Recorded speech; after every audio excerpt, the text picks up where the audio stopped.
طلع البدر علينا من ثنيات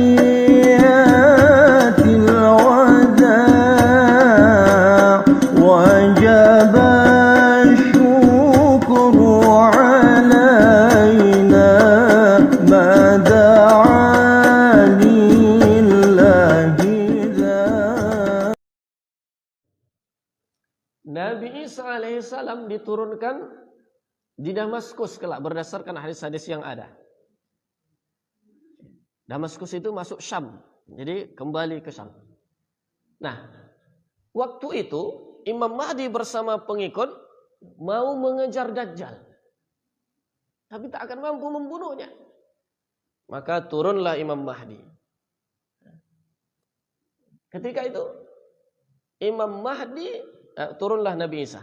Imam Mahdi bersama dengan Nabi Isa dikejarlah dari Damaskus sampai ke Baitul Maqdis Palestina. Baitul Maqdis Palestina. Nah, jadi waktu itu imamnya adalah Imam Mahdi. Ketika masuk waktu sholat, Imam Mahdi mempersilahkan Nabi Isa yang baru turun dari langit untuk jadi imam. Tapi apa kata Nabi Isa? Imamukum minkum. Imamukum minkum. Yang jadi imam dari kalian adalah bangsa kalian juga. Maka Imam Mahdi lah yang jadi pemimpin sholat. Jadi imam waktu itu, Nabi Isa jadi makmum. Nabi Isa menjalankan syariat siapa? Syariat Nabi Muhammad ketika itu. Baru bersama-sama merangsek kemana? Ke Baitul Maqdis Palestina. Dikepung di sana Dajjal. Tapi memang tidak ada yang mampu membunuh Dajjal. Sampai begitu nampak. Itu disebutkan kalau dalam hadis di Babul Lut, di Baitul Maqdis. Nabi Isa dengan tombak yang dibawa dari langit. Jadi ketika diturunkan dari langit, Nabi Isa bawa tombak. Hanya tombak inilah yang bisa menembus dada Dajjal. Ditombaklah itu, matilah Dajjal. Nah, setelah mati Dajjal Bapak Ibu, Imam Mahdi dan kemudian Nabi Isa, mereka berada di mana? Berada di Baitul Maqdis Palestina.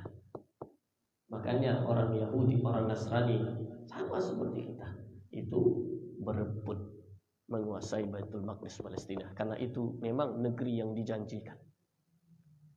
Bapak Ibu, di Baitul Maqdis itu hiduplah Imam Mahdi dan Nabi Isa. Aman tentram. Wafatlah Imam Mahdi di Baitul Maqdis Palestina. Disolatkan jenazahnya, imamnya oleh Nabi Isa. Nabi Isa. Cara solatnya di umat Nabi Muhammad waktu itu. Syariat yang dia ikuti syariat Nabi Muhammad. Barulah nanti di akhir zaman Nabi Isa itu menikah.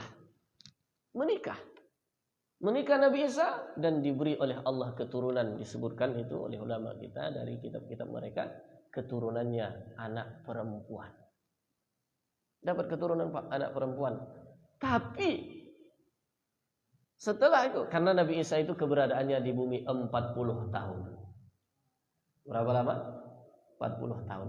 Dalam masa ini Bapak Ibu, tadi apa itu? Ya'juj dan Ma'juj pun datang. Rusak lagi. Yang sebelumnya itu damai tentram, datang Ya'juj Ma'juj rusuh. Inna Ya'juj wa Ma'juj mufsiduna fil ardh. Karena memang Al-Quran bilang begitu. Ya'juj dan Ma'juj merusak bumi. Sudah rusuh, Nabi Isa dan orang-orang beriman yang ada pada masa itu tidak mampu untuk mengalahkan. Karena ini bangsa besar. Dua bangsa Pak. Bangsa Ya'juj dan Ma'juj. Akhirnya Nabi Isa pun meninggalkan sementara Palestina. Baitul Maqdis.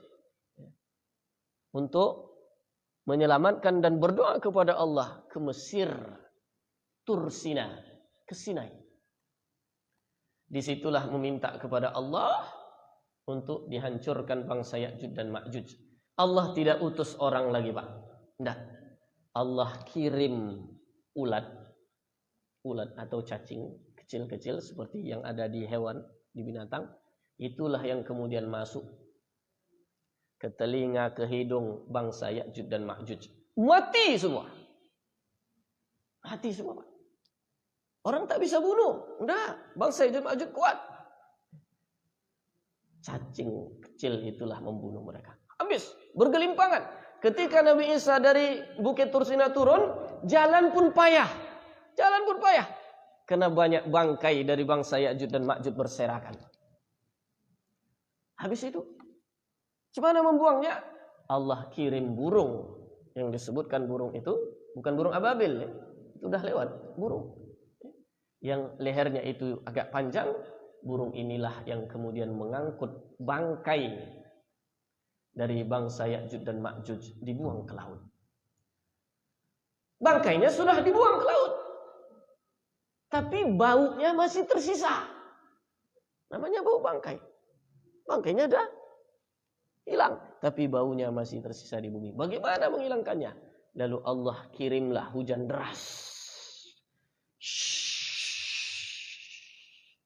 Barulah kemudian bumi kembali seperti sebelumnya.